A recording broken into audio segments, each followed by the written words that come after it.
안녕하세요. 저는 어느덧 40대 후반에 접어든 평범한 여자입니다. 또한 눈에 넣어도 아프지 않은 딸아이의 엄마기도 하죠. 지금은 자연스럽지만 그때 당시만 해도 꽤 늦은 나이였던 30 중반에 결혼을 했었습니다.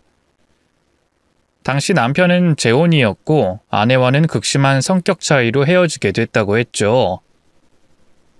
하지만 말이 성격 차이지 현실은 조금 더 드라마틱한 이유였습니다. 그게 저와 결혼한 유일한 이유기도 했고요. 물론 제게는 유쾌한 말은 아니었습니다. 그건 바로 자기보다 더 잘난 사람을 견딜 수 없어서였거든요. 그 사람은 자신의 말에 복종하고 자신을 하늘처럼 떠받들어줄 여자를 찾으려고 했고 그게 저였던 겁니다. 저도 처음에는 그런 이유인지 전혀 알지 못했죠. 세상 다정하고 서울대를 나올 정도로 똑똑하며 저를 지켜줄 것 같은 그런 사람이라고 생각했거든요. 남편의 본성이 드러난 것은 잘 나가던 그의 사업이 망하고 나서였습니다. 결혼 후 5년이 지났을 때였고 제가 아이를 가진 지 얼마 되지 않았을 때였어요. 이 상황이 상황인지라 남편은 아이를 반기지 않았습니다. 빚더미에 오른 뒤부터는 제 만삭의 배를 볼 때마다 예전 결혼 생활에 대한 이야기를 꺼냈죠. 그 여자랑 차라리 살았으면 이럴 때 도와줬을 거야. 걔가 성격은 더러워도 집에 돈이 많았거든. 이건 뭐 도움을 요청할 든든한 장인이 있어? 아님 장모가 멀쩡하길래? 이래서 같은 수준을 만났어야 했는데 에휴, 내가 미쳤지. 임신은 또 왜 지금이야? 빌어먹을. 여보, 아무리 힘들어도 어쩜 그런 말을 해. 돌아가신 아버지 이야기까지 꺼내는 건 좀 너무하다는 생각 들지 않아? 그리고 아이를 가지고 싶어한 건 당신이었잖아. 가지고 싶었지. 적어도 이 일이 터지기 전까지는. 그때는 무슨 병원이고 어디고 다 다녀도 생기지 않던 애가 왜 하필 지금 들어서냐고. 눈치 없는 것도 누굴 닮았을지 화나네. 여보. 왜? 또 눈물 뚝뚝 흘리면서 울게? 당신은 그게 문제야. 지금 상황이 어떻게 돌아가는지 파악이 안 돼? 우리 집도 재산도 몽땅 날리게 생겼다고. 우리 엄마 아빠도 집에 여자가 잘못 들어와서 이렇게 된 거라고 하시더라. 기가 차서. 그럼 진지게 망했어야지. 왜 한참 지나서 망해? 망한 게 내 탓이야? 당신이 무리하게 사업 확장하겠다고 해서 이렇게 된 거잖아. 네가 뭘 안다고 아는 척을 해서? 고줄 주제. 내 사업 방식은 절대로 틀리지 않았어. 나 서울대 출신이야. 내가 서울대를 나온 인재 중에 인재라고. 근데 뭐? 무리한 사업 확장? 무식한 게 어디서 들은 건 있어서 아는 척 짓거리지 말고 입 다물고 있어. 무식한 거 티내지 말고. 처음에는 갑작스러운 상황에 실수로 말을 했다고 생각하고 넘어갔고 나중엔 그게 본심이었다는 걸 알았지만 이혼하지 못했죠. 이유는 단순했습니다. 아이를 저처럼 키우고 싶지 않았거든요. 아이 핑계를 대면서 이혼을 미루고 책임을 전가하려는 게 아닙니다. 정말 진심으로 제가 겪었던 걸 딸에게 물려주고 싶지 않았어요. 아빠 없는 자식으로 키우기 싫었죠. 한때는 너무나 자랑스러웠던 아버지였습니다. 늘 누군가의 귀감이 됐고 또 누군가의 칭찬을 받았던 그런 아버지였어요. 남을 돕는 걸 당연하다고 생각했고 아낌없이 베풀 줄 아는 사람이었죠. 어쩌면 경찰이란 아버지의 직업은 마지막 퍼즐 조각처럼 딱 떨어지는 일이기도 했습니다. 그렇다고 가정에 소홀했나? 그건 더더욱 아니었어요. 그 당시에는 거의 없었다고 해도 무방할 가정적인 남자였습니다. 어린 시절이었지만 그래도 기억이 나는 부분은 대부분 좋은 것들이었어요. 친구들이 너희 아빠 멋지다 라고 할 때마다 새처럼 가슴을 크게 부풀리며 행복해했던 기억이 선명했죠.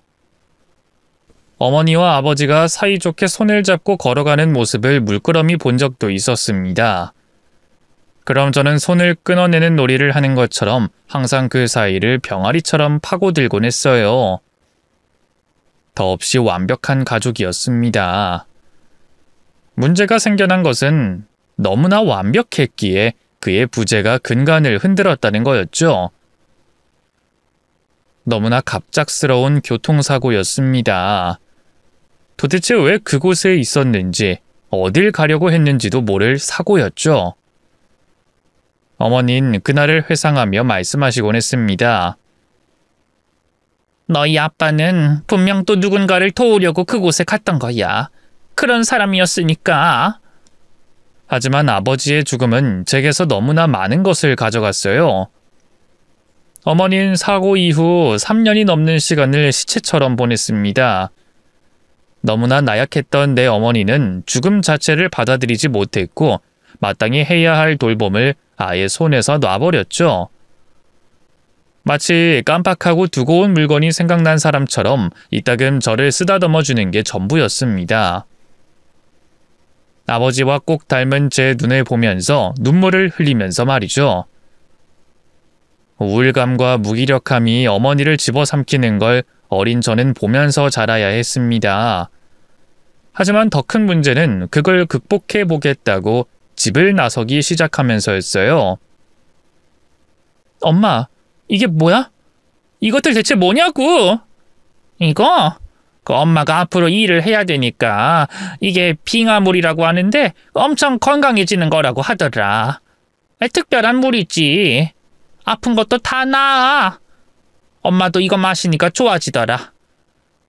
속이 안 좋았는데 속도 편안해지고 머리도 맑아지는 것 같았어.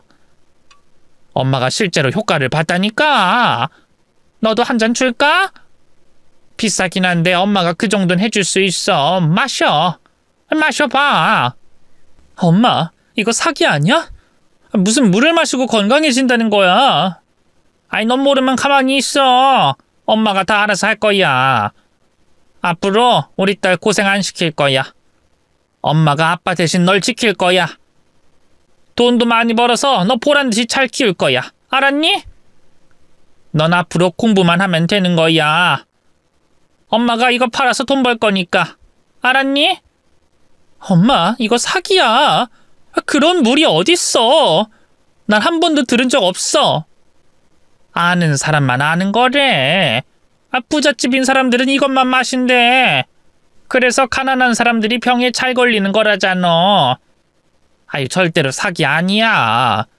내가 얼마나 힘들게 들어갔는데. 물론 사기였습니다. 중학생인 제가 봐도 너무나 가짜처럼 보였던 기적의 물 때문에 아버지가 남기고 간 보험금이 증발하고 말았죠.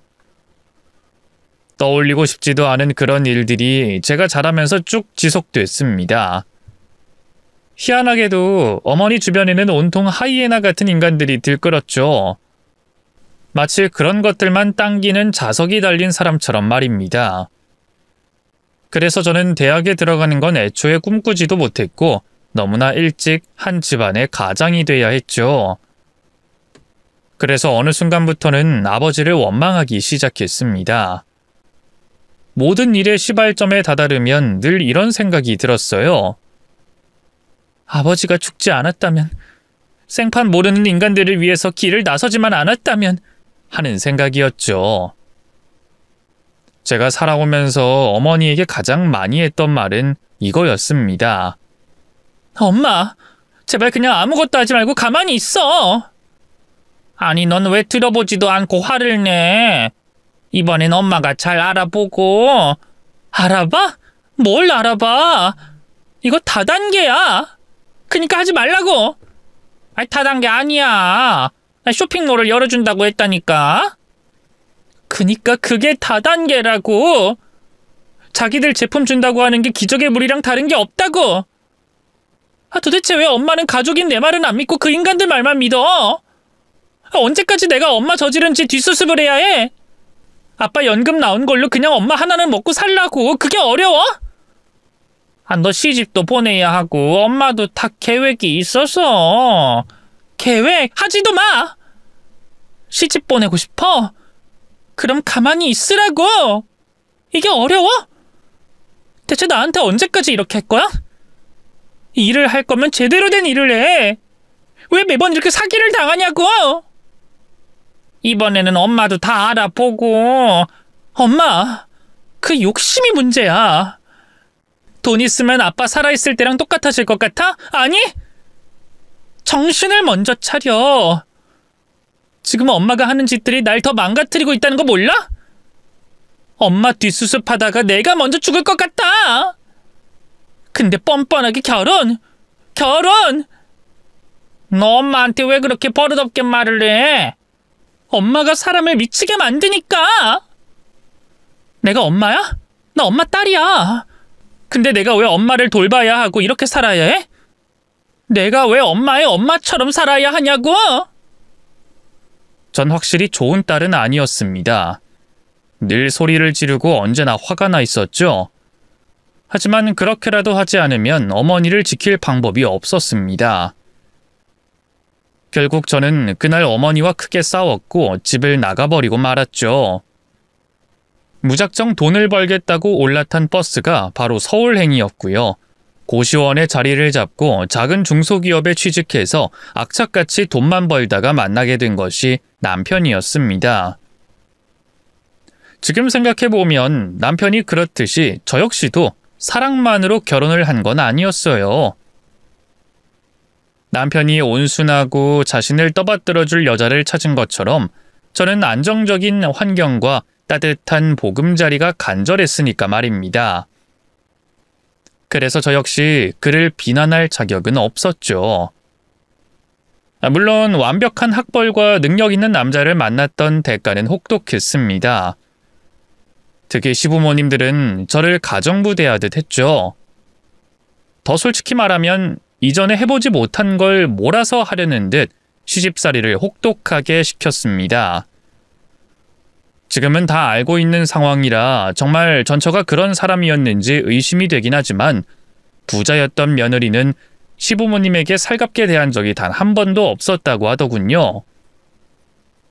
조금만 틀어져도 친정으로 짐을 싸서 떠나버리고 모든 걸 돈으로 해결했다고 했죠. 그래서 가족 모임을 할 때마다 저는 늘 그 여자에 관한 이야기를 들어야 했습니다. 이거 봐. 요리를 이렇게 해야지. 아유, 매번 시켜먹고 사람 부리고. 그게 무슨 결혼이야. 안 그래? 엄마도 이거 갈치조림 좀 먹어봐. 이 사람 요리 솜씨 끝내줘. 그럼 요리라도 잘하고 내조하고 살림하는 게 제 일인데 못하면 쓰겠니? 에이, 엄마도 참. 그래도 전에 그 여자보다 훨씬 몇 배는 나아. 인정하지? 그렇다고 치자. 속도 없는 놈. 하필이면 콜라도. 그때는 속도 없이 그 말들이 좋았어요. 완벽하게 집안 살림을 한다고 최고의 아내라고 남편이 엄지손가락을 치켜 올리던 그 모습이 좋았죠. 하지만 사업이 망한 이후에는 남편은 고약했던 시부모보다 더 악랄하게 바뀌었습니다. 그는 자신의 사업이 망한 걸 전부 제 탓으로 돌렸고 시부모님과 합세해서 저를 비난하곤 했죠. 딸을 낳고 싶다고 노래를 불렀던 남편은 막상 딸이 태어나자 그것조차 못마땅하게 생각했습니다. 집안에 남자가 있어야지 계집애를 낳아서 어디다 써? 당신도 딸 좋다고 했잖아요. 그때랑 다르지. 사람은 바뀌는 거야. 몰라? 잘 나가던 내 사업이 당신이랑 결혼하고 나서 거꾸러진 것처럼 그냥 바뀐 거라고. 이제 나이도 많아서 애를 낳지도 못할 텐데 하필이면 계집애? 질질 짝이 나고 꾸밀 줄만 알고 돈 쓸 줄만 하는 게 계집애들이야. 그 사람은 마치 화풀이할 할 대상을 물색하는 게 유일한 일인 사람처럼 굴더군요. 아이가 우는 것도 아이가 똥을 싸는 것도 저는 눈치를 봐야 했습니다. 새벽 이슬을 맞을까봐 아이를 꽁꽁 싸서 거리에 나가 아이를 달래는 것도 자연스러워졌죠. 그러다 보니 아이가 자라면서 자연스럽게 눈치를 보더군요. 술에 잔뜩 취해서 소파에 늘어져 있는 자신의 아빠 근처에는 가지도 않고 시부모님 댁에 가면 제 뒤에 숨어 있었죠. 겨우 걸음마를 떼고 한참 걷기 시작할 무렵이었는데 말입니다. 하지만 그런 가여운 아이의 모습을 보면서도 시어머니는 넘어가는 법이 없었어요. 한 번을 안아주지도 머리를 쓰다듬어 주지도 않은 것은 물론이고 아이 앞에서 하지 말아야 할 말도 주저하지 않았습니다. 어쩌면 너랑 그렇게 똑같니? 애가 벌써 눈치나 보고 징그럽고 꼴 보기가 싫네. 애가 애다운 모습이 있어야지. 속에 무슨 구렁이가 사는 것처럼 저렇게 얌전해선. 에휴. 어머님, 아무리 그래도 손년데 징그럽다는 말은 좀 아닌 것 같아요. 이제 애도 다 이해를 해요. 그러니까 그런 말은. 너 지금 시애미 가르치니? 내 아들 사업 망했다고 지금 날 무시하는 거야? 그게 아니고, 저는 정말로 그런 뜻이 아니라 애가 이제 말을 이해하고 미워하는 것도 알아요. 그러니까 어머니가 그렇게 말씀하시는 걸 조금만 자제해달라는 말, 그 말이 지금 날 가르치겠다는 거지. 너 웃긴다? 내가 서울대 보낸 엄마야. 너 따위보다는 내가 알면 더 알지. 제가 뭘 이해한다는 거야? 이제야 겨우 걷는 수준인데. 유난스럽네. 아주 유난스러워. 아니면 애 핑계로 사람 무안 주려고 그러는 거야? 요즘 엄마들이 치맛바람이 그렇게 유별나다고 하는데 그게 진짜였네. 딸 하나 낳은 걸로 어디서 유세야? 저는 정말 그런 게 아니고요. 지겨워. 난 네 착한 큰 눈이 싫어. 세상 혼자 불쌍하고 피해 입은 척하는 거 보면 내가 솔직히 말해서 역겹고 가증스럽다. 난 애초에 너 우리 집에 발 디뎠을 때부터 싸했어. 알아? 까놓고 말해서 너 같은 게 우리 집 식구로 가당키나 하니? 고졸에다가 근본도 없는 집안에 공무원 집안. 겨우 경사 출신인데다가 이미 죽었는데 무슨 공무원 집안이라고. 내가 미쳤지. 그때 뭐 때문에 너 같은 걸 받아줬는지. 애미 넌 지금도 고마운 줄 알아야 해. 내 아들이 너 데리고 살아주는 걸 감사하면서 살아야 한다고. 시부모님에게는 남편은 일종의 트로피 같은 거였습니다. 그리고 저는 그 트로피에 난 흠집 같은 존재였죠. 매일 닦고 광을 내는 트로피에 난 흠결. 마치 제가 사라지면 다시 광명을 찾을 수 있을 것처럼 쫓아내지 못해서 안달이었어요. 하지만 웃긴 건 시부모님이 그런 트로피를 버렸다는 겁니다. 남편의 연이은 사업 도전과 실패는 그토록 자랑스러워했던 아들과 인연을 끊는 계기가 됐죠. 정말이지 하루아침에 이사를 했고 전화번호까지 바꿔버리더군요. 화가 난 남편이 주소를 알아내 찾아갔지만 아무도 살지 않는 빈집에 이전만 해놓은 상태였습니다. 그나마 남편의 돈을 조달해주던 시부모님이 사라지자 왜 그들이 범죄자처럼 도망을 쳤는지 알게 됐죠. 저 혼자 감당하기엔 남편의 씀씀이 너무나 컸습니다. 야, 나 오늘 친구들 만나야 되니까 돈 좀 있으면 내놔봐. 여보, 어제도 돈 가지고 갔잖아. 지금 돈 없지. 그까짓 돈 몇 푼이나 가져갔다고? 그리고 일 늘렸잖아. 뭐 그 청소 그거 한다 하지 않았어? 시작한 지 일주일치 되지도 않아. 아직 월급 받으려면 한참 남았어.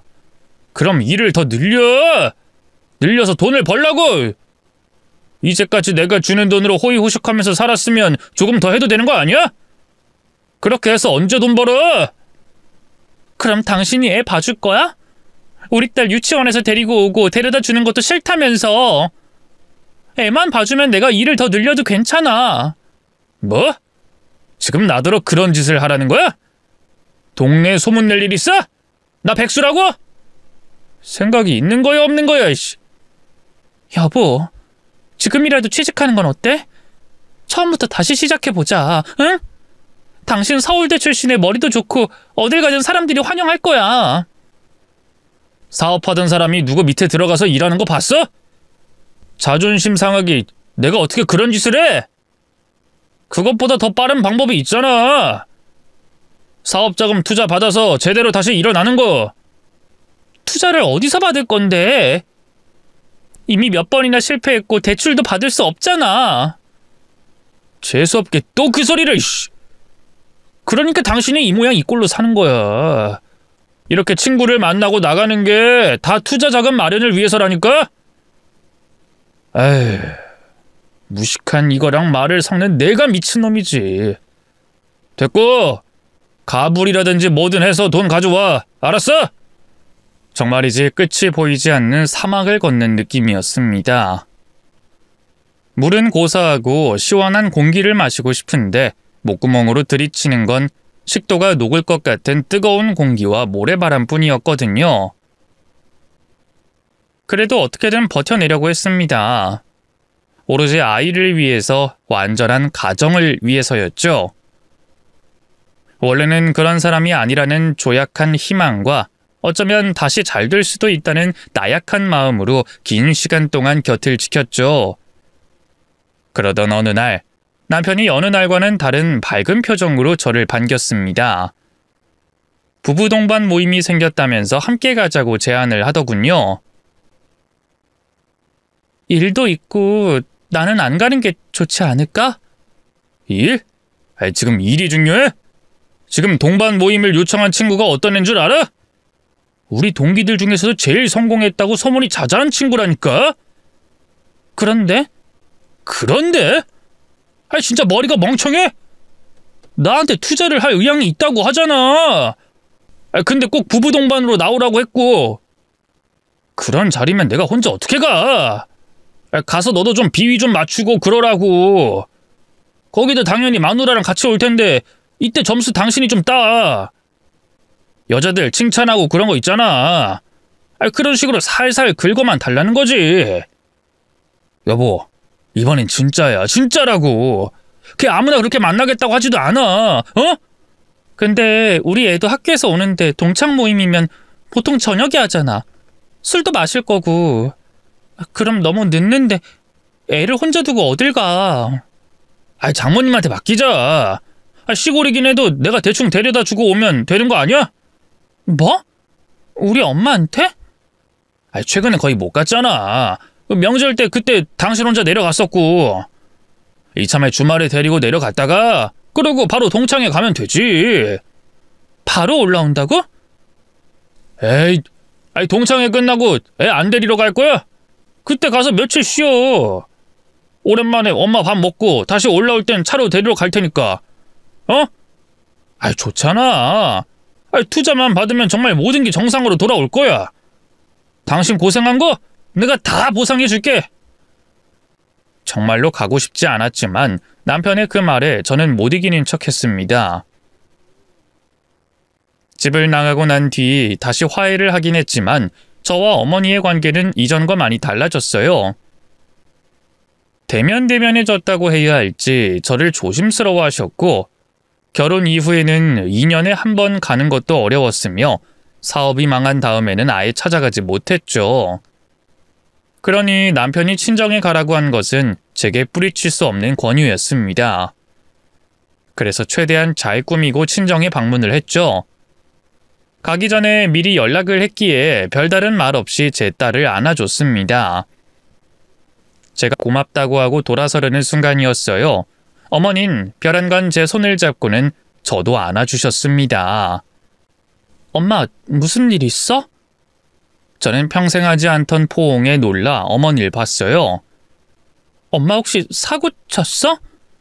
아니야, 그런 거 아무것도 안 해. 정말이야. 근데 왜... 내 딸 내가 안아주는 게 뭐 어때서? 어? 어머니는 제 놀란 표정에 찹찹하게 옅은 미소를 보이시더군요. 네 표정이 너무 지쳐 보여서 안아줬다. 힘들어 보여서. 예전엔 몰랐는데 지금은 알겠네. 엄마가 엄마답지 못했어.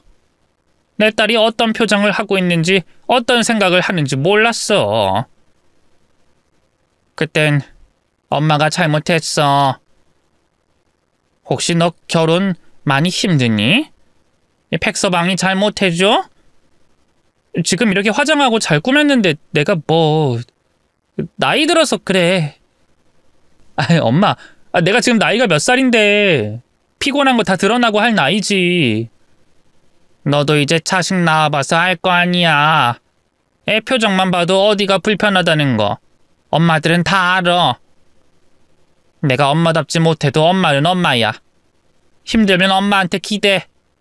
엄마가 다른 건 못해도 같이 울어줄 순 있으니까. 알았지? 응. 솔직히 그때는 울컥 눈물이 터질 것 같았습니다.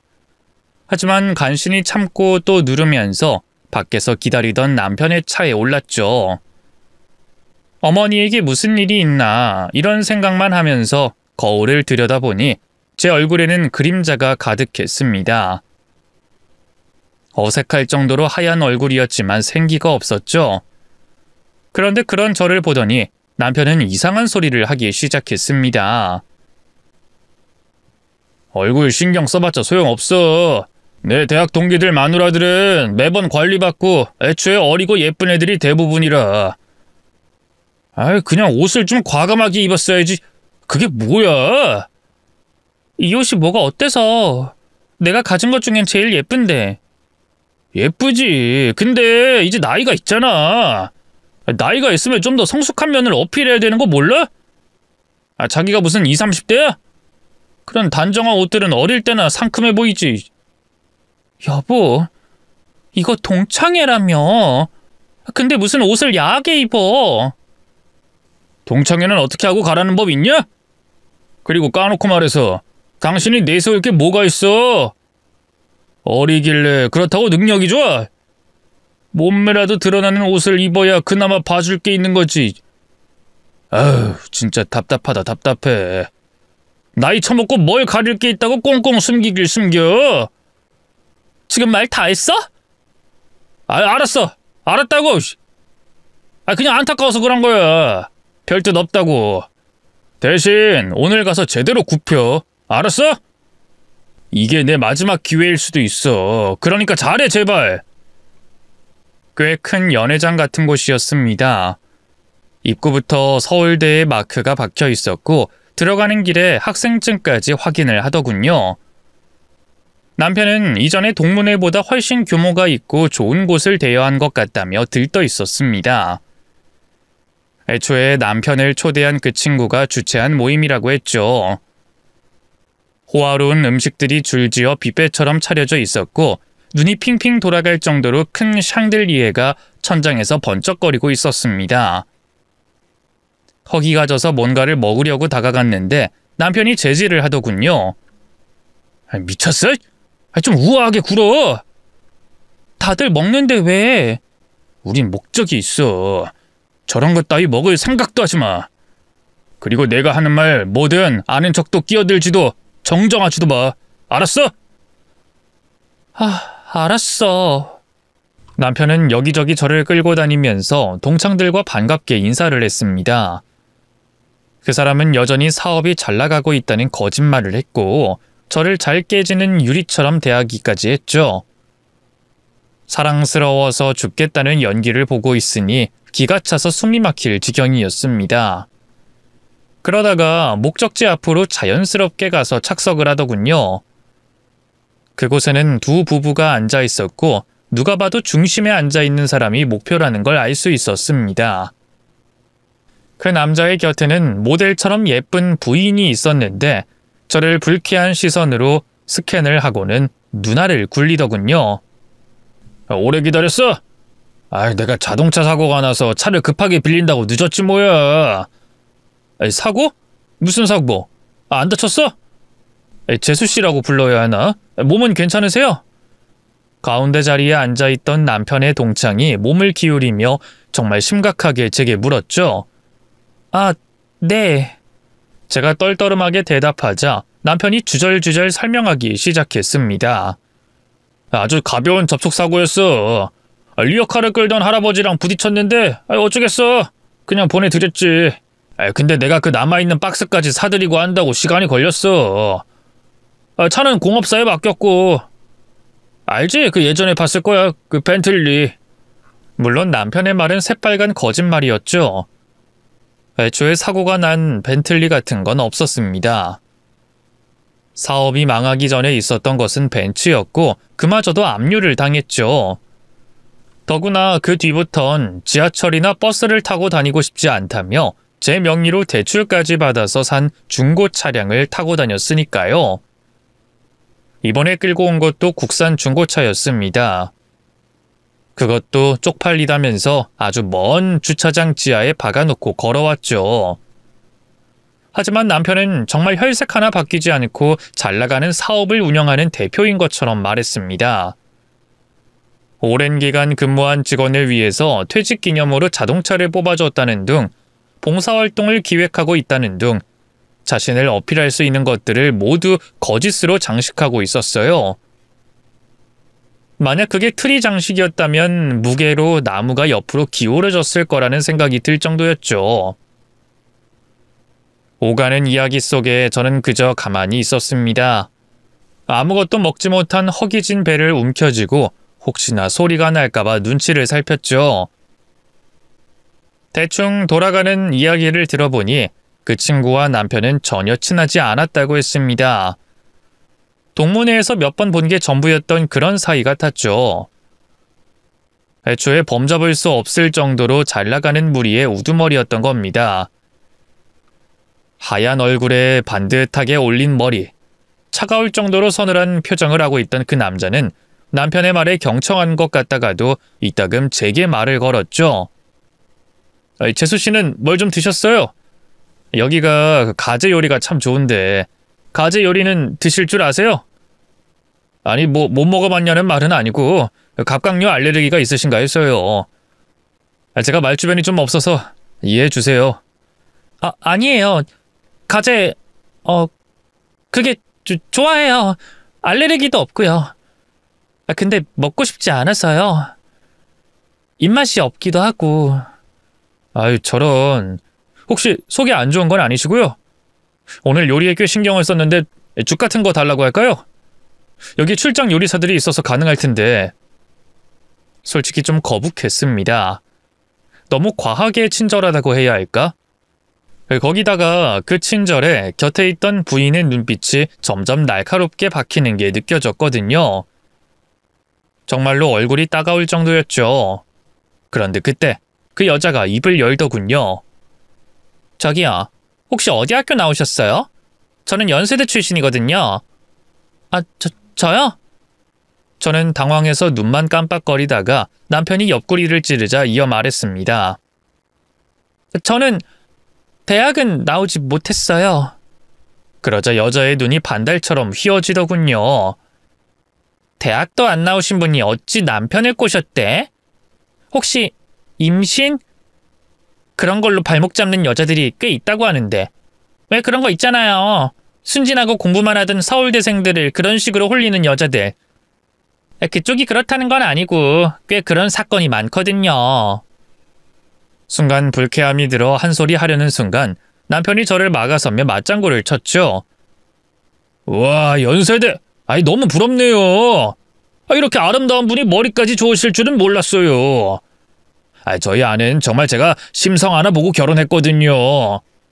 학벌이 떨어진 건 집안이 굉장히 가난해서 그렇게 된 걸로 알아요. 어머, 그래요?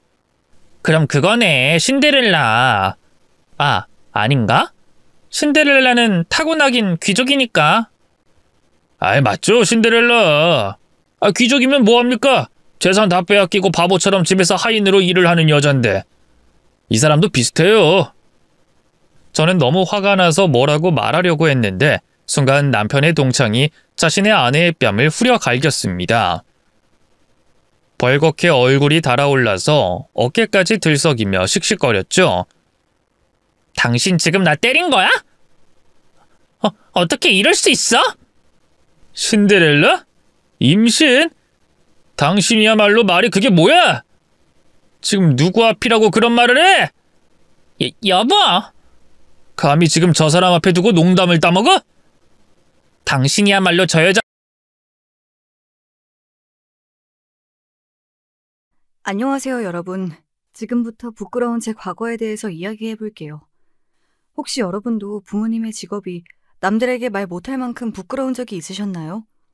사실 저희 아버지는 고물상을 오랫동안 하셨는데 저는 학창시절부터 제가 결혼했을 때까지도 아버지의 직업을 절대 사람들에게 이야기하지 않았습니다. 누가 아버지의 직업을 대놓고 무시할 때도 저는 늘 찍소리도 못한 채 얼굴만 붉혔죠. 직업의 귀천이 어디 있냐고 배웠지만 여러분, 솔직히 세상은 그렇지 않잖아요? 다들 의사, 변호사 같은 직업만 좋아하니까요. 그리고 특히 굉장히 속물이었던 제 시어머니는 그 누구보다 저희 아버지와 아버지 손에 큰 저를 늘 무시하기 일쑤였습니다. 여러분, 하지만 인생사 세용지마라는 말이 있죠. 좋은 일도 나쁜 일이 될 수 있고 나쁜 일도 좋은 일이 될 수 있습니다. 정말 신기하게도 저희 아버지는 고물상이라는 직업 때문에 부자가 되었고 어머니는 돈을 벌게 해준 건물주 친구 덕분에 쫄딱 망하게 되었습니다. 참 이렇게 상황이 뒤바뀔 줄 누가 알았겠습니까? 지금부터 어떻게 두 집안의 상황이 완전히 바뀌게 되었는지 제가 겪은 정말 충격적인 일들을 말씀드릴게요. 먼저 저는 어머니가 일찍 돌아가셔서 아버지가 혼자 저를 키우셨습니다. 아침이고 밤이고 고물상 일을 하며 남부럽지 않게 저를 키우기 위해 아버지는 정말 열심히 사셨죠. 아버지는 고물상을 하셨지만 주변의 평판이 정말 좋아서 일도 나름 잘 됐고 시간이 날 때마다 틈틈이 책도 읽으셨습니다. 저는 아버지가 그렇게 고생하시면서도 저를 위해 단 한 번도 힘든 티를 내지 않는 것을 보고 정말 열심히 공부해야겠다고 생각했고 좋은 대학교에 들어가 번듯한 직장을 가지게 되었습니다. 이후 지인의 소개로 소개팅을 했는데 그때 봤던 남편과 성격이 너무 잘 맞아서 결혼까지 가게 되었어요. 사실 남편을 만나면서도 정말 끝까지 말하고 싶지 않은 비밀이 하나 있었습니다. 어느 날 남편이 부모님께 저를 인사시켜주고 싶다길래 이걸 말해야 하나 말아야 되나 계속 고민하고 있었는데 결국 남편에게 정말 들키고 싶지 않은 비밀을 들키게 되었습니다. 뭐야? 고물상 명함에 있는 이름 자기 아버님 이름 아니셔? 아, 혹시 그동안 아버님 직업에 대해 얘기하지 않은 게 고물상을 하셔서 그랬던 거야? 그게... 남편에게 그토록 숨기고 싶었던 아버지의 직업을 들켰을 때 정말 쪽팔렸습니다. 아버지가 하시는 일도 쪽팔렸지만 제가 그걸 쪽팔리게 생각하고 있다는 사실을 들킨 게 더 수치스러웠어요. 더군다나 남편의 집안은 저희 집과 달리 굉장히 잘 살았습니다. 어머님이 건물주 친구분의 권유로 재테크를 하시면서 대출을 받아 건물을 매입했고 이후 큰돈을 벌었다고 들었습니다. 제가 어머님을 우연히 만나뵌 적이 있었는데 친구분들도 너무 기품 있고 교양 있어 보이시고 여러모로 저희 집과는 아예 분위기가 달랐습니다. 결국 저는 어머님을 보고 난 후 아버지께 절대 하면 안 될 말을 하고 말았습니다. 아버지, 요즘 몸도 안 좋으신 것 같은데 제발 일 그만두시면 안 돼요? 저 이제 결혼도 해야 하잖아요. 너 결혼 생각해서라도 내가 더 열심히 일해야 하는데 그게 무슨 말이니? 아빠 몸 걱정은 안 해도 돼. 이 일이 생각보다 얼마나 재밌는지 몰라. 아버지 그게 아니라 고물상 일을 계속하시면 제가 어떻게 아버지를 제 남편에게 소개할 수 있겠어요. 네? 제 말에 놀랐는지 아버지의 표정이 굳어지셨습니다. 그리고 아버지는 제가 놀랄 정도로 차분하게 말을 하셨습니다. 너 아빠의 직업이 부끄럽구나. 하지만 정말 미안한데 아빠는 고물상이라는 직업이 하나도 부끄럽지 않아. 잘 나가는 대기업 임원처럼 매번 돈을 많이 버는 건 아니지만 이 일은 정말 의미가 있어. 너 아빠가 하는 일이 뭔 줄은 아니? 요즘같이 쓰레기 많이 나오는 시대에 꼭 필요한 재활용 산업이야. 아빠는 고철, 폐지, 플라스틱, 유리, 가전제품 등의 다양한 폐기물을 수집하고 가공해서 다시 사용할 수 있는 자원으로 만들어 재활용 업체에 판매한단다. 사람들이 못 쓴다고 믿었던 쓰레기들에게 다시 생명을 불어넣는 이 직업이 아빠는 정말 행복해. 그러니까 다시는 이런 얘기 꺼내지 마렴. 저는 아버지의 말을 듣고 고물상에 대한 애착이 대단하다는 생각도 들면서 제가 아버지한테 너무 큰 상처를 드린 것은 아닐까 후회되었습니다. 사실 제가 번듯한 직장을 다니면 언젠간 아버지가 이 고물상 일을 그만둘 줄 알았어요. 돈이 많이 되지도 않을 텐데 왜 쓰레기를 취급하는 이 일을 계속하는지 항상 이해가 안 됐거든요. 하지만 아버지의 이 말을 들으니 이제서야 이해가 됐습니다. 아버지한테 고물상은 단순히 직업이 아니라 자랑스러운 삶 그 자체였어요. 결국 저는 아버지에게 죄송하다는 말과 함께 앞으로 아버지의 직업을 당당하게 말해야겠다고 결심했습니다. 몇 개월 후 남편과 시어머님께 인사를 드리러 가게 되었습니다. 그리고 저는 그날 정말 씻을 수 없는 상처를 받게 되었죠. 그래, 사돈 어르신이 혼자 너를 키우셨다며? 정말 대단하신 분이구나. 근데 사돈 어른은 무슨 일을 해서 널 키우신 거니? 제 아버지는 오랫동안 고물상을 하셨습니다. 폐자원에 다시 생명을 불어넣는 일이라고 늘 뿌듯해 하셨어요. 뭐? 고물상? 그니까 그 더러운 쓰레기 더미 속에서 일을 했다 이거야? 와, 나랑 사돈이 될 사람이 쓰레기 처리를 하는 사람이라고? 말도 안 돼. 어머니, 지가 보고 있는데 지금 무슨 말씀을 하시는 거예요? 장인어른이 얼마나 좋으신 분인데요. 제가 직업에 귀천은 없다고 몇 번이나 말씀드렸잖아요. 그래도 그렇지. 넌 고물상 집안이랑 결혼하고 싶니? 너 제정신이야? 난 이 결혼 절대 못해. 내 친구들한테 쪽팔려서 어떻게 얘기하냐고. 아유, 열받아. 꼴 보기도 싫다. 저는 어머님 말씀에 충격을 받아 그 자리에서 눈물을 흘렸고 남편은 저를 데리고 나왔습니다. 이후 남편이 저에게 계속해서 사과를 했지만 저는 그날 받은 충격을 아직도 잊을 수 없어요. 저는 남편과의 결혼을 포기하는 생각까지 했습니다. 여러분, 이런 상황 속에서 제 결혼은 어떻게 됐을까요? 어머님의 반대를 이겨냈을까요? 아니요. 어머님은 끝까지 저를 반대하셨습니다. 정확히는 제 아버지 직업을 반대하셨죠. 하지만 남편이 중간에서 중재자 역할을 정말 잘해주었고 저와 어머니를 계속 설득해서 겨우 결혼식을 올리게 되었답니다. 그 과정에서 남편은 어머니가 저를 최대한 못 만나도록 했습니다. 그리고 어머니와 남편이 몇 번이나 심하게 싸운 것 같았죠. 어머니와 싸우고 온 남편을 볼 때마다 너무 속상했어요. 이후 어머님을 뵀을 때 다행히도 제 아버지의 직업에 대해서는 더 이상 이야기를 꺼내지 않았습니다. 하지만 저에게 잘해주신 적은 없었어요. 늘 저를 탐탁지 않아 했죠. 제 결혼식 날에 어머님이 저를 대하는 분위기를 보고 아버지도 어머님이 저를 싫어하는 것을 어느 정도 눈치채셨는지 저에게 어머님이 좋아하시는 게 무엇인지 여쭤보더군요. 그리고 아버지는 혼수만큼은 아버지가 다 해주고 싶다고 저희에게 이야기했습니다. 아버지가 부담스러울까 봐 걱정했는데 제 결혼 자금을 이미 모아두었다고 절대 걱정하지 말라고 하더군요. 결국 저희는 아버지의 도움을 받아 집 가구를 드리게 되었고 그러던 어느 날 아버지가 제가 정말 예상치 못한 행동을 하였습니다. 우리 집에 가구가 새로 왔던데 사돈 어른이 보낸 거니? 네, 가구요? 그래, 너희 혼수 장만하면서 우리 집 가구도 하나 사신 것 같더라. 근데 고물상 하시면서 이 돈은 어디서 났대? 괜히 우리 집이랑 수준 맞추려다가 사돈 어른 가랑이 찢어지는 거 아닌지 모르겠다. 아무튼 이거 너가 다시 가져가라. 어머님, 아버지가 저 몰래 준비한 선물인 것 같은데 혹시 디자인이 마음에 안 드실까요? 몰라, 제대로 보지도 않았어. 근데 안다도 뻔하지. 고물상 눈이 높아봤자 고물상이잖아. 그리고 이 가구가 새 거인지 폐자원인지 내가 어떻게 믿고 이걸 쓰니? 더러워 죽겠다. 난 너희 집 들어가는 혼수도 사돈 어른이 해주신 건 멀쩡한 게 있을지 모르겠어. 아유, 수준이 안 맞아 정말. 어머님은 그렇게 저희 아버지가 주신 선물을 제대로 보지도 않고 버려버렸습니다.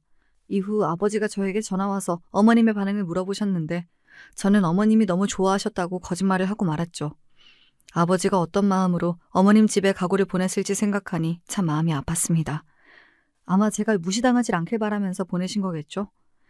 이렇게 어머님이 저와 저희 아버지를 무시하는 행동은 여기서 끝나지 않았습니다. 결혼 후에도 친척들 앞에서 저를 망신주며 수치스럽게 만드셨죠. 하루는 가족들끼리 다 같이 TV를 보고 있었는데 그때 어머님께서 정말 충격적인 말씀을 하시더군요. 어머, 저것 봐. 못 쓰는 쓰레기들이다. 예, 너는 이런 거 보면 정말 마음이 아프겠다. 사돈 어른이 매일 저 쓰레기들이랑 같이 일하는 거잖아, 그치? 아, 그래도 저렇게 더러운 쓰레기들만 있는 건 아니에요, 어머니. 그런 게 어딨어. 쓰레기가 쓰레기지. 더럽고 안 더럽고 못 쓰고 쓸 수 있고 이런 게 어딨니? 그래봤자 쓰레기인걸. 솔직히 너 사람들한테 한번 물어봐. 아무리 재활용된 거라고 해도 같은 물건이면 다 새 거 쓰고 싶어 할걸? 참, 나는 요즘 시대에도 고물상을 하는 사람이 있다는 게 신기해. 솔직히 너도 우리 집 시집 와서 참 운 좋은 거지. 아니면 저거 물려받아서 너가 나중에 고물상 할 수도 있었던 것 아니니? 어머니는 이렇게 제 아버지를 대놓고 언급하며 저와 저희 아버지를 무시하고 조롱했습니다. 그럴 때마다 저는 아버지께 정말 죄송했고 제가 더 잘 돼서 꼭 아버지가 이런 대접 안 받도록 정말 열심히 살아야겠다고 다짐했죠. 하지만 현실은 제가 원하는 대로 흘러가지 않았습니다. 우리 둘째 아들 또 승진했대. 다니는 회사도 대기업인데 사람들이 우리 아들을 정말 좋게 봤나 봐. 근데 지희, 너는 승진도 안 됐다며? 하긴 유전자가 고물상 아버지인데 너가 잘 되는 게 이상하지. 우리 아들들은 내 유전자를 받았잖아. 성공할 수밖에 없다니까? 너도 내가 건물주인 건 알지? 난 완전히 자수성가한 사람이잖아. 내가 진짜 똑똑하다니까? 근데 우리 아들들은 날 닮았으면 사람 보는 눈도 좋아야 하는데 왜 널 데려왔는지. 아휴. 어머니, 제가 기대에 못 미쳐서 죄송해요. 다음번에 꼭 승진해서 좋은 결과 전달드릴게요. 이렇게 제가 승진이라도 실패한 날이면 어머니는 늘 자신과 자식들을 자랑하며 저와 저희 아버지를 깎아내렸습니다. 어머님은 이렇게 매번 저희 아버지를 무시하셨는데 아버지는 늘 어머님을 좋게 얘기해 주셨어요. 정말 둘의 태도가 완전히 반대여서 늘 속이 터지고 화가 났습니다. 지희야, 사부인은 건강 괜찮으시지? 이거 내가 기업 사람들한테 받은 피로회복제인데 되게 비싼 거래. 사돈 가져다 드려. 네?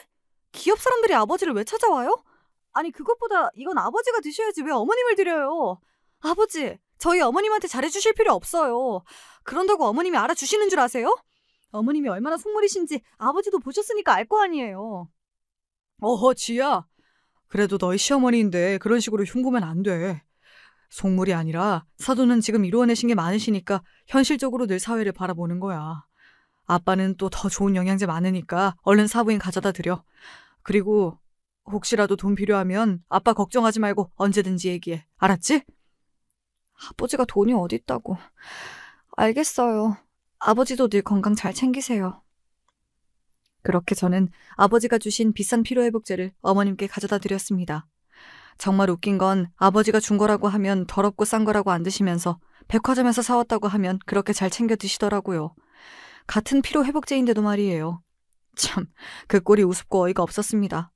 그렇게 어머님을 향한 미움과 원망, 아버지를 향한 미안함과 고마움이 쌓여가던 하루하루를 보내던 중 아주 좋은 소식이 생겼습니다. 여보, 나 드디어 승진했어. 옆에서 자기가 프로젝트를 도와준 덕분이야. 정말 고마워. 나 곧 포상금도 받을 것 같은데 여보한테 다 줄게. 우리 엄마한테는 비밀로 하자. 와, 드디어 승진이라니. 진짜 너무 기쁘다. 여보, 정말 나 그 돈 가져도 돼? 사실 내가 얼마 전에 아버지 만났는데 트럭이 너무 덜컹거리더라고. 낡기도 했고. 내가 타려고 올라가다가 글쎄 넘어질 뻔했다니까? 내 돈이랑 당신이 준 포상금 합쳐서 아빠 트럭을 바꿔드리면 안 될까? 당연히 되지. 장인어른은 트럭이 낡았으면 진작 우리한테 말씀이라도 하시지. 난 몰랐네. 여보가 보고 좋은 걸로 바꿔드려. 여보, 진짜 고마워. 내가 어머님한테도 앞으로 더 잘할게. 저는 남편과 이 대화를 한 후 정말 오랜만에 빠르게 심장이 뛰었습니다. 그동안 아버지한테 제대로 효도도 못한 것 같은데 제가 차를 바꿔드리면 얼마나 좋아하실까요? 이후 아버지가 탈 만한 트럭을 찾아보았는데 남편의 포상금으로는 턱도 없더라고요. 결국 저는 적금을 늘리고 부업도 하기 시작했습니다. 회사 일도 하면서 주말에 부업까지 하니 너무 힘들더라고요. 하지만 아버지가 새 트럭을 받고 웃는 모습을 생각하며 열심히 버텼습니다. 그리고 드디어 목표 금액을 달성했고 아버지한테 드릴 새 트럭을 샀습니다. 이후 아버지한테 달려갔죠. 아버지의 반응이 무척 궁금했습니다. 저 왔어요. 얼른 나와보세요. 뭐야? 왜 트럭을 타고 왔니? 새 거 같은데 누구 거야? 아버지 드리려고 제가 열심히 돈 모아서 산 거예요. 남편이 받은 포상금도 좀 보탰고요. 어때요? 마음에 드세요? 뭐? 이게 내 거라고? 세상에. 이렇게 좋은 선물은 태어나서 처음 받아본다. 너무 고마워. 근데 돈도 없을 텐데 뭐하러 이런 걸 샀어? 아빠 트럭 있는데. 지금 타고 계신 트럭이 너무 낡았잖아요. 저 키우느라 고생하셨으니까 이제 트럭만큼은 제발 새 거 타고 다니세요. 제가 아버지 일 그만두란 말은 이제 절대 안 할 테니까 대신 낡은 트럭만큼은 버리세요. 제가 이 말을 하자 아버지 눈에는 눈물이 맺혀 있더군요. 이럴 줄 알았으면 진작 사드릴 걸 그랬나 봅니다. 새 트럭을 모는 아버지를 보며 정말 뿌듯한 마음이 들었고 저는 가벼운 발걸음으로 집에 갔습니다. 그리고 다음날 제가 아버지한테 트럭을 선물해준 일 때문에 정말 어이없는 일이 일어났습니다. 문 열어! 당장 열어! 어머니! 아침부터 연락도 없이 무슨 일이에요? 너 진짜 제정신이니? 왜 우리 아들이 힘들게 번 돈을 막 써? 어머니 숨 막혀요. 멱살 좀 놓고 말하세요. 아니 아침부터 대체 무슨 말씀을 하시는 거예요? 야! 네가 돈이 어딨다고 네 아빠 차를 바꿔줘? 네 아빠 아니 사돈 어른이 카톡에 올렸더라. 이것 좀 봐라. 우리 딸이 사준 새 트럭하고 떡하니 프사를 바꿔놨던데 이거 나랑 우리 아들 몰래 너가 산 거 맞지? 진짜 미쳤구나. 돈 아까워 죽겠네. 고물상이 뭐하러 이런 비싼 트럭을 타? 어머니, 제가 제 아버지 차 사주는 게 무슨 잘못이 있다고 저한테 이러시는 거예요? 형진 씨랑 상의해서 산 거고 제가 프로젝트 도와줘서 형진 씨가 포상금 받은 돈이랑 제가 회사 다니면서 부업까지 해서 열심히 번 돈 모아서 처음으로 사들인 트럭이에요. 웃기고 있네. 전부 다 우리 아들 돈인 거 내가 모를 줄 알아? 너 당장 그 차 팔아서 나한테 그 돈 내놔. 아니면 사돈한테 당장 전화해서 그 돈 우리 아들 돈이라고 이야기할 거야. 고물상 일하면서 참 자식 돈 뜯어먹고 살고 싶을까? 하여튼 이래서 수준 낮은 집안이랑 사돈이 되면 안 되는 거라니까. 너 당장 그 차 팔아서 돈 내 통장으로 보내. 내가 내일 결혼식에 사돈 어른이 저 트럭 타고 오는지 택시 타고 오는지 무조건 확인할 거야. 어머니, 그게 무슨 말이에요? 그리고 아직 얘기 안 끝냈는데 어디 가세요? 참, 아침부터 이게 무슨 일인지 어머님은 저렇게 자기 말만 하고 그대로 가버렸습니다. 원래도 어머님이 아버지한테 제가 용돈 드리는 것도 싫어했고 속물이시긴 했지만 이렇게까지 막무가내로 돈 얘기를 한 적은 없었는데 평소보다 더 이상했어요. 되게 급하게 돈이 필요한 것처럼 보였습니다. 사실 저와 아버지가 잘못한 건 없지만 어머님이 정말 아버지한테 전화해서 말도 안 되는 소리를 하면 아버지 성격상 죄송하다고 당장 트럭 보내주겠다고 말할 것 같은 거예요. 그래서 차라리 이 일을 제가 말하는 게 낫겠다 싶어 결국 고민 끝에 아버지를 찾아갔습니다. 아버지 집 앞에 도착했는데 정말 발이 안 떨어지더군요. 아버지, 혹시 카톡 프로필 사진 제가 사드린 트럭으로 바꾸셨어요? 그럼 우리 딸이 사준 건데 여기저기 자랑해야지. 어때? 사진도 잘 찍었지? 네. 아버지 정말 죄송한데 카톡 사진 내려주시면 안 될까요? 다시 옛날 트럭으로 사진 바꿔서 새 트럭을 판 것처럼 딱 일주일만 연기하면 될 것 같아요. 뭐? 대체 갑자기 그게 무슨 말이야? 너가 나한테 트럭 사줬다고 뭐라 했니? 아니 돈 보태준 사람은 윤서방밖에 없는데 누가 너한테 그런 말을 한단 말이야? 아버지 정말 죄송해요. 사실 어머님이 아까 아침 일찍 찾아와서 형진 씨가 번 돈을 막 쓴다고 당장 아버지한테 드린 트럭을 팔라고 난리를 치시더라고요. 아니면 아버지한테 전화해서 제가 형진 씨 돈 막 쓴다고 말하고 내일 결혼식 때 아버지가 타고 온 차 확인한다고 해서 제가 먼저 전화드린 거예요. 아버지, 어머님이 별나고 속물인 거 아시잖아요. 어차피 곧 까먹으실 테니까 잠깐만 연기해 주시면 안 될까요? 이런 부탁드려서 죄송해요. 저 정말 못난 딸이에요. 너 잘못이 어딨어. 사부인이 제정신이 아니신 거지. 참나. 내가 그동안 너한테 잘해달라고 그렇게 얘기했는데 이런 식으로 내 딸을 힘들게 해? 더 이상 나도 사부인한테 잘할 이유가 없겠구나. 아빠가 카톡 프사 바꿀게. 그리고 내일 너가 사준 트럭 타고 안 갈 테니까 걱정 마렴. 저는 그렇게 아버지 가슴에 대못을 박는 부탁을 드리고 아주 불편한 마음으로 집에 돌아왔습니다. 하필이면 내일이 둘째 도련님 결혼식이어서 어머님과 아버지가 잠시라도 마주쳐야 해서 더 기분이 좋지 않았어요.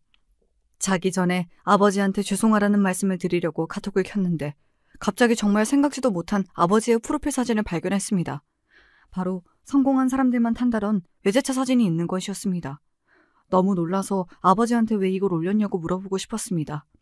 당장 카톡을 할까 했지만 생각해보면 어차피 아버지 차일 리도 없고 어머님이 이 사진을 보셔도 아버지 차가 아니라는 걸 알 테니까 별일 없겠지 하고 넘겼습니다.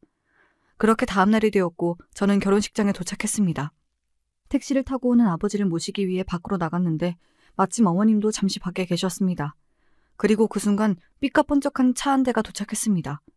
딱 봐도 몇억 원은 하는 고급 외제차인 것 같았습니다. 그 광경을 본 속물인 어머님이 옆에서 한마디 하시더군요. 누구 차인지 때깔 한번 좋다. 나도 얼른 저런 차 사야 하는데. 그리고 차 문이 열렸는데 그 순간 정말 말도 안 되는 장면이 펼쳐졌습니다. 차 운전석에서 내린 건 다른 사람이 아닌 저희 아버지였습니다. 그리고 자세히 보니까 그 차는 어제 아버지 카톡에서 본 차였어요. 심지어 아버지는 차만 바뀐 게 아니라 사람까지 완전히 달라졌습니다. 평소에 고물상에서 일할 때의 후줄근한 모습은 전혀 없고 수염도 다 깎고 머리도 정리되어 중년 연예인 같은 느낌이 물씬 났습니다. 또 명품 양복을 차려입어 성공적인 사업가의 모습 같았습니다. 저조차 처음 본 아버지의 모습에 너무 놀라서 저는 아버지한테 달려가서 누구 차를 빌려왔냐고 물었습니다. 옆에 계시던 어머님도 아버지의 모습을 보고 놀랐는지 달려오시더군요. 그러자 아버지가 예상치도 못한 말을 했습니다. 누구 차긴 내 차지. 원래 너가 사준 새 트럭을 타고 오려 했는데 정 많은 사부인께서 트럭을 얼른 달라고 하셨잖니. 그래서 내가 가지고 있던 차 중에 제일 깔끔한 거 하나 가져와 봤다. 아버지가 이런 차가 있으셨어요? 진짜로요? 그럼 아빠가 고물상이 몇 년 차인데. 아빠 찾아오는 사람들도 엄청 많다니까.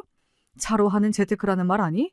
자테크라고 예전에 차 몇 대 있으면 좋을 것 같아서 사놓은 거야. 세상에, 말도 안 돼. 안녕하세요, 사돈어른. 근데 이 차는 뭐예요? 진짜 사돈 차라고요? 예, 결혼식에 남의 차를 빌려오는 것도 웃기잖아요. 제가 제 딸이 새로 사준 트럭을 타고 오면 사부인이 하도 난리를 칠 것 같아서 그냥 제 차 가져왔습니다. 어떠세요?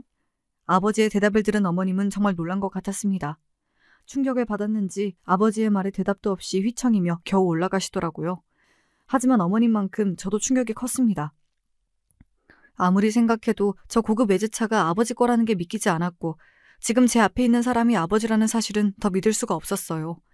그렇게 저는 놀란 입을 다물지 못한 채 아버지와 함께 결혼식장으로 올라왔고 손님을 맞이하고 있는 둘째 도련님과 남편과 눈이 마주쳤습니다.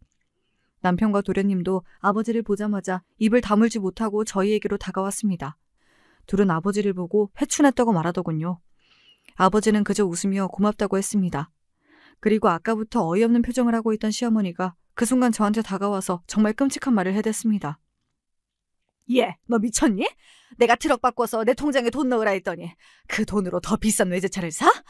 네 아버지 불쌍하면 네 돈으로 해결하던가 왜 우리 아들 돈에 손을 대? 그 돈은 내 돈이라고 했잖아. 당장 네 아버지 외제차 팔아서 그 돈도 나한테 넣어. 아니면 내가 사람들 있는 앞에서 네 아버지 직업 다 밝혀버릴 테니까. 어머니, 제발 이러지 마세요. 저도 아버지가 어떻게 외제차를 타고 있는지 몰라요. 하지만 확실한 건 저랑 형진 씨가 사들인 게 아니라고요. 사돈, 지금 제 딸한테 뭐 하시는 거예요? 지금까지 제 딸한테 제 직업 밝힌다고 협박하셨나 본데 제 직업이 뭐가 어때서요? 제가 이래봬도 사돈보다 돈이 많을걸요? 그 차 제 돈으로 산 거니까 당장 제 딸한테 사과하세요. 참나, 자존심이 센 성격이신가 보네요. 사돈 어르신이 이왕 저희 대화 들은 김에 제가 하고 싶은 얘기 좀 할게요. 그동안 참다 말하는 건데 이건 정말 상도덕이 아니지 않나요? 지금 타고 온 차도 제 아들 돈으로 산 거잖아요. 참나 어이가 없어서 말이 안 나오네. 무슨 돈이 있다고 트럭 판 돈으로 더 비싼 걸 사요? 고물상 하다 보니까 쓰레기 더미에 양심도 팔아버렸나 본데 사위 돈으로 고급차를 사고 명품 양복을 사니까 뭐라도 된 것 같아요? 사람이 수준에 맞게 사셔야죠. 당장 저 차 팔고 저한테 그 돈 넘기세요. 그리고 쪽팔린 줄 아시고요. 참 웃기네요. 쪽팔린 줄 알아야 하는 건 둘째 아들 결혼식장에서 시끄럽게 사람들한테 민폐 끼치고 있는 사부인 같은데요. 그리고 이 차는 제 딸과 사위가 사준 게 아니라 온전히 제 돈으로 사둔 겁니다. 뭘 안다고 함부로 말하세요? 다시 한번 말하지만 사돈이 오해한 거니까 당장 제 딸한테 사과하세요. 지금 좋게 말하니까 제가 우스워요? 누굴 바보로 아나? 거지꼴로 다니던 사람이 이렇게 밖에서 왔는데 그걸 누가 믿어? 고물상하면서 쓰레기 팔아봤자 얼마나 번다고 저 고급 외제차를 사냐고? 이래서 사람 직업이 중요한 거야. 쓰레기나 팔더니 아주 거지근성이 제대로네. 사돈이라고 봐줬더니 이 사람이 진짜. 이렇게 어머님과 아버지의 목소리가 커졌고 어머님은 계속해서 사람들의 아랑곳하지 않고 아버지를 망신주기 시작했습니다. 그리고 그 순간 갑자기 정말 예상치 못한 사람이 등장했습니다. 바로 누구나 알 수밖에 없는 대기업 사장이었습니다. 사장님, 이렇게 제 결혼식까지 와주시다니. 안녕하세요. 제가 옆에서 듣고 보니 너무 화가 나서 이 대화에 끼어들게 되었습니다. 참 듣기가 그렇네요. 이분은 저랑 동업하고 있는 친환경 재활용 센터를 운영하는 회사 대표입니다. 그냥 고물상만 하시는 분이 아니라 지역사회의 패자원 순환에 아주 큰 역할을 하시는 분이지요. 오늘 대표님이 사돈 총각이 결혼하는데 마침 저희 회사의 직원이라고 해서 같이 오게 되었는데 이런 어이없는 상황을 목격하게 될 줄 몰랐네요. 참 실망스럽습니다. 사장님, 그게 아니라 저희 어머니가 오해가 있었던 것 같아요. 사돈 어르신이 회사 대표인 줄 모르고. 한 사람이 회사 대표든 고물상을 하든 사실 그게 중요한가요? 고물상을 하는 사람이라면 이렇게 막대해도 되는 건가요? 저희 회사에서 근무한다고 하셨는데 이런 생각을 가지고 있으셨다면 정말 실망입니다. 아니요, 사장님. 저는 단 한 번도 사돈 어른을 그렇게 생각한 적이 없습니다. 다만 저희 어머니가 너무 속물이어서. 저도 답답해 죽겠습니다. 이런 꼴 보여서 죄송해요. 둘째 도련님, 즉 오늘 예식의 주인공인 신랑이 한숨을 푹푹 쉬며 고개를 숙이자 주변 사람들이 더 수군거리기 시작했고 주변을 살펴보니 어머님은 정말 충격을 받은 눈빛이었습니다. 그리고 그 순간 아버지가 갑자기 어머님한테 예상치 못한 말을 꺼냈습니다. 제가 오늘 오면서 사부인이 정말 좋아할 만한 선물을 들고 왔는데 안타깝게도 이건 못 드리겠네요. 아버지가 이 말을 하면서 꺼낸 건 시어머니가 그토록 원하던 고급 리조트 VIP 회원권이었습니다. 사실 이 회원권은 어머니가 카톡 프로필을 해놓을 정도로 오래전부터 원하던 것이었어요. 어머님은 회원권을 보고 당장 가져가려고 했지만 그 순간 아버지의 행동에 어머님은 물론 모든 사람들이 안타까워하며 소리를 질렀습니다. 뭐야, 지금 저 비싼 회원권을 찢은 거야? 와, 진짜 돈이 얼마나 많으면 저럴 수 있지? 아까워 죽겠네. 아유, 안 돼. 세상에 저럴 거면 날 주지. 아이고, 아까워라. 아버지가 어머님 앞에서 그 회원권을 당당하게 찢어버린 것입니다. 어머님은 충격을 받아 눈이 커졌고 찢어진 종이 조각을 챙기기 시작했습니다. 그리고 그 모습을 지켜보던 아버지가 어머님한테 얘기했습니다. 이렇게 예의 없고 무례한 사람한테 주긴 참 아까운 선물이죠. 이 말을 듣고 시어머니는 정말 멘붕 상태에 빠진 듯 했습니다. 그동안 당당하게 제 아버지를 무시했었는데 이 순간에는 아무런 말도 하지 못했죠. 어머님의 표정은 일그러졌고 눈으로 아버지를 째려보고 있었습니다. 그리고 아버지와 대기업 사장님은 웃으며 결혼식장을 빠져나갔고 어머님은 갑자기 소리를 지르며 분노하기 시작했습니다. 그동안 자신이 무시하던 사람에게 완전히 무시당했다는 사실에 이성을 잃어버린 것이죠. 그리고 이 모든 광경을 지켜본 친척분들이 수군거리는 소리가 들렸습니다. 와, 저분이 정말 고물상 하신다는 분 맞아? 그동안 첫째 아들이 가난한 고물상 사돈이랑 결혼했다고 난리를 치더니 뭐야, 완전 잘 나가는 사람이었네. 참나, 무시할 만한 사람이 아니었는데? 저 대기업 사장 정말 유명한 사람인데 저렇게 같이 다니는 거 너무 멋있다. 진짜 대단한데? 그렇게 저희 아버지를 고물상이라고 무시하던 시선들도 한순간에 바뀌기 시작했습니다. 그리고 안타깝게도 둘째 도련님은 가장 행복해야 할 결혼식 날 이미 혼이 나간 듯 했습니다. 어머님의 눈에도 후회와 걱정이 가득했죠. 남편과 제가 어떻게든 이 분위기를 수습해보려 했지만 사실상 불가능이었습니다. 사실 이 모든 건 어머니가 만든 결과였죠. 제 아버지를 공개적으로 무시하지만 않았다면 이 모든 일들이 일어나지 않았을 테니까요. 그렇게 놀라움의 연속이었던 논란의 결혼식이 끝나고 저는 아버지와 대화를 나눴습니다. 사실 제가 가장 궁금한 건 고급 외제차였어요. 저도 고물상 직업이 돈을 많이 벌 거라고 생각하지 못했기 때문에 대체 아버지가 저 차를 어떻게 가지고 있는지 너무 궁금했습니다. 아버지께 오늘 결혼식에서 봤던 차를 대체 언제 샀냐고 물어보았더니 제가 생각지도 못한 이야기를 꺼내더군요. 아버지는 그동안 고물상을 하면서 재테크 관련 공부를 하였고 친환경 재활용 산업에 늘 관심을 가지고 있었다고 하네요. 이후 이 사업에 관심이 많은 대기업에게 먼저 프로젝트를 제안해 지역의 재활용 쓰레기와 기업에서 발생하는 쓰레기를 처리하는 프로젝트를 진행하였다고 합니다. 그리고 프로젝트의 성과가 좋아서 돈을 많이 벌 수 있었다고 해요. 그래서 나중에 돈을 많이 모아서 제가 예전에 하고 싶어 했던 카페를 차려줄 생각이었고 이 고급 외제차도 저 주려고 얼마 전에 사놓은 것이라고 합니다. 저는 아버지의 말을 듣고 제가 그동안 아버지를 너무 몰랐다는 생각이 들었습니다. 제가 생각한 것보다 아버지는 훨씬 똑똑한 사람이었어요. 그리고 아버지는 그동안 사업을 함께 논의해왔던 대기업 사장과 함께 새로운 사업 계약을 얼마 전에 체결했다고 했습니다. 그 사업은 바로 지역에서 가장 큰 친환경 재활용 센터를 만드는 것이었습니다. 아버지는 그냥 쓸 수 있는 쓰레기를 팔고 계셨던 게 아니라 고물상 일을 통해 지역사회에 필요한 재활용 쓰레기와 관련된 큰 흐름을 보고 계셨던 것입니다. 세상에, 아버지가 대기업과 동업자가 되었다니. 저는 정말 이게 꿈인지 생시인지 구별이 안 갔습니다. 이후 저는 아버지한테 더 많은 이야기를 듣기 위해